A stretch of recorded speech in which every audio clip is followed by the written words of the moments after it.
Good afternoon and welcome to Cricket Diaries at Spice. I'm William Paul and today we are going to talk about the Under-19 World Cup. The young men in blue created history by winning the tournament for a record 4th time. And to discuss about this marvelous achievement, we have Hemant Kenkre. Hemant is a former cricketer for Bombay University, Cricket Club of India, a cricket commentator and a sports journalist. My first question to you, sir, is India have won the Under-19 World Cup and they have put on a stellar performance throughout the tournament. Sure. How do you rate this performance as compared to the previous World Cups India has played? You know, actually, I'm going back even more than the 4 World Cups that India won. I remember, I think the first Under-19 was won by Ritinder Singh Sodhi's team. The second one was won by Virat Kohli in 2008. And I happened to be at Kuala Lumpur when I actually saw it live as covering for a magazine. The third one obviously is won by Unmukh Chand, and this is the fourth one by Prithvi Shaw. But I want to go back a little earlier. What is Under-19 today was called schools when we played cricket in the 70s and 60s. And in 67, 68, there was a team led by Ajit Naik, the late Ajit Naik, a Bombay all-rounder, who actually went to England, and there were people like Surinder Amarnath, Mohinder Amarnath, Syed Kirmani, you know, all big names of cricket. So this whole trend of young cricketers. To cut a long story short, 67, 68, we played in England and we won every match. We didn't lose a single game. And that was actually the place where the talents of somebody like a Surinder Amarnath, a Syed Kirmani, a Mohinder Amarnath were exposed. So I believe that this particular win by Prithvi's team, Prithvi Shaw's team, is a lot more dominant. It's almost like the 67, 68 rather than the Virat Kohli led or the Ritinder Sodhi led or even the Unmukh Chand, because they just decimated the opposition. I mean, there was no scope that anybody, any team really had. And to be very, very honest, apart from a little niggle against Bangladesh where Abhishek Sharma then came and got a few runs, I don't think they were really challenged by any team, neither by the South Africans, neither by the, you know, whoever they played, and the Pakistanis, any team that they played, the Australians, you know, supposed to be a very good team. So I think from a decimation perspective, this was probably the finest, but after 67, 68 when Ajit Naik, Surinder and Mohinder played in England. As you said, India put up a dominant performance. Absolutely. And this year they were being guided by Rahul Dravid, who was also the coach for the previous team which played the World Cup. Do you think that his vast experience, since he's a legend for Indian cricket, do you think that will kind of impact or give a motivation for the current players after this World Cup too? Absolutely. I mean, Rahul is a thinker. You know, he's not a hand and eye coordination player like a Virendra Sehwag or a supremely talented, you know, God-gifted player like a Sachin Tendulkar. Great players. I'm not saying. He's more in the Sunil Gavaskar mode. You know, more of a. He comes across as. I'm not saying that Virendra Sehwag and Sachin Tendulkar don't think they do. Exactly. But I think Rahul Dravid is a student of the game. He looks to be, to me, as a great mentor. You know. Because see, understand one thing. Once you pass this age group of 18, 19, your technique will remain with you forever. Whatever changes that are needed, particularly in cricketing technique, whether it's bowling, batting, you know, the way you hold the bat, the way you face the bowler, all these little things can be sorted out at this age only.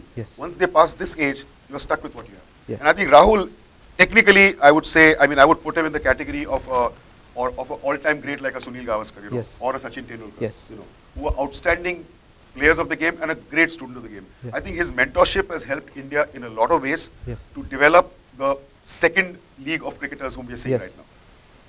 As you said that in the old ages, as of now we call it World Cups, Under-19 World Cups, and before we used to call it school cricket. Yeah, there were Indian schools teams going to England, going to Australia, going to all these places. So this year the team was led by Prithvi Shaw, who has been prolific in his school career. Like he's been playing for Rizvi Springfield, and then he has performed exceptionally well in the Harris Shield, and he got selected for the Ranji Trophy, and that's how he has climbed up the ladder to the national team. Do you see Sachin Tendulkar in the making? No, I never saw Vijay Merchant in a Sunil Gavaskar. I never saw Sachin Tendulkar I never saw Sunil Gavaskar in a Sachin Tendulkar. I do not see Tendulkar in Kohli, and I do not see Tendulkar in Prithvi Shaw. I'm sorry, but I think we should realize that as individuals, you should give them their own space. So there are parallels. There are a lot of other cricketers also who have played under-19 Bombay schools cricket, played Harris Shield, Gyle Shield. I myself am one of those who played that. And they've also scored 400, 500 runs. People like Ramesh Nagdev, they never played for India. I think number one, comparisons with anybody is completely odious, and only in India we have this unfortunate malaise of, you know, comparing, oh, you know, I see Tendulkar, I see a Gavaskar in him. When we were young and when we were watching Sunil Gavaskar, people used to say, oh, he bats like Vijay Merchant. I don't think it's right. I think Prithvi Shaw has his own individuality, and you can see the way he bats. You know, the kind of aggression, the attitude that he has is very similar to the kind which Sachin showed when he came into the team. Because I was his first captain for CC and I saw him at the age of 14. So I'm watching Sachin from the age of 13, 13 and a half, 14. So I saw the aggression that he had. You know, he basically, let me put it this way. Sachin probably was one of the first guys at the top order to redefine the Bombay school of batting. The Bombay school of batting was typically very stoic, very stubborn, very khadus, straight, bat in the weed, don't loft the shot, all that. You know, like, so you had a Vijay Merchant in the past, you had a Paulie Umrigar, you had a Vijay Manjrekar, the father of Sanjay Manjrekar. Then, of course, Sanjay Manjrekar came later. Then there was Ajit Wadekar, Dilip Sardesai. Then there was Sunil Gavaskar, Dilip Vengsarkar, Sandeep Patil, Ravi Shastri, Sanjay Manjrekar, Sachin Tendulkar, Vinod Kambli, Amol Mazumdar, whoever. Point is that Sachin was one of the first guys to actually revamp the whole style of batting. I'll give you a small example. The first game that he played for the Cricket Club of India, the A division, the first time he played in A division game, and I happened to be the non-striker when he came to bat. It was a bad wicket. There's a tournament in Bombay called Kanga League. And Kanga League is played in the rain, so the wickets are terrible.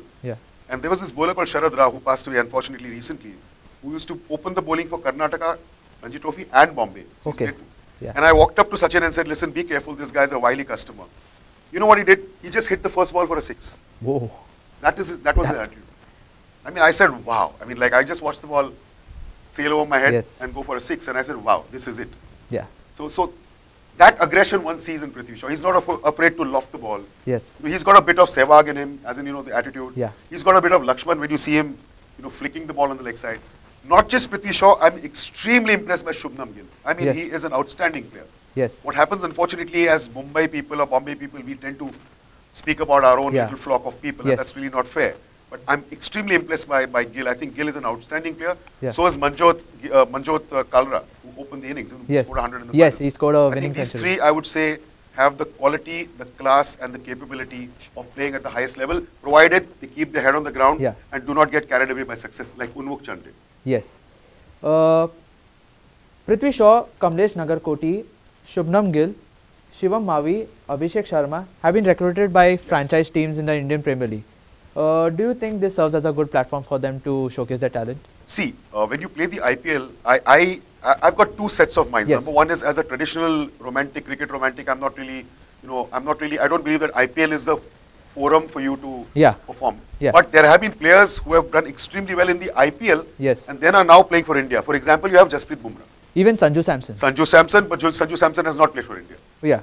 Jasprit Bumrah, Ravindra Jadeja, Virat Kohli are classic examples where their talents were noticed when they played for their franchisees in the IPL, not their state teams like Saurashtra, Gujarat or Delhi. So yes, it's a great opportunity for people to be aware of this particular cricketer because the IPL reaches a much broader audience. And you're not just talking about cricket lovers like me and you, you're talking about our families, like you have your ladies in the house, you have your wives, your mothers, your daughters, your sisters, daughters, whatever. So that platform gives an opportunity for them to showcase their skills, number one. Number two, it's a brilliant opportunity for them to share dressing room space with the all-time greats. So if you have a AB de Villiers in the team, you have a Yuvraj Singh in the team, you have a whoever, Virat Kohli in the team, you have Chris Gayle in the team, you have all these great players like maybe Dale Steyn, whoever.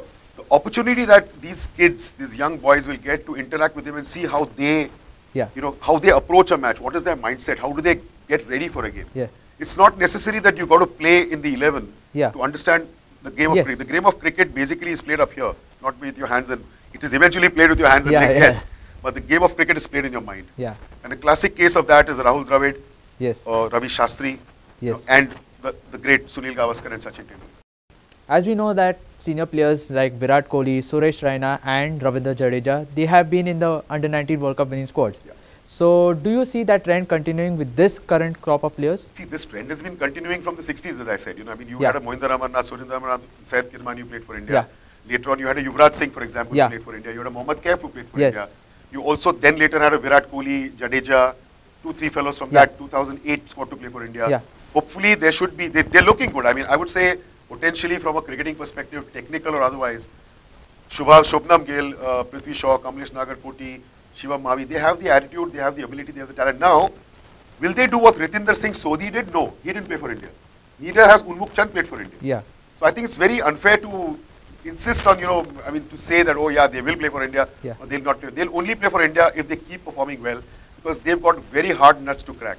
Prithvi Shaw today will have to deal with the KL Rahul. He'll have to deal with the Shikhar Dhawan. He'll have to deal with the Murli Vijay if he has to play for India. Like you said that Ranji Trophy and Harris Shield have produced good players but who have not been selected by the Indian teams. Do you think there should be a separate decisive panel set up by the BCCI to find out and extract these good players and then give them an exposure in the Indian team? Let me just take you back to a couple of years ago. It's around 2000. Yeah. That time there was a panel called the TRDOs, Talent Resource Development Officers. Okay. And who are these people?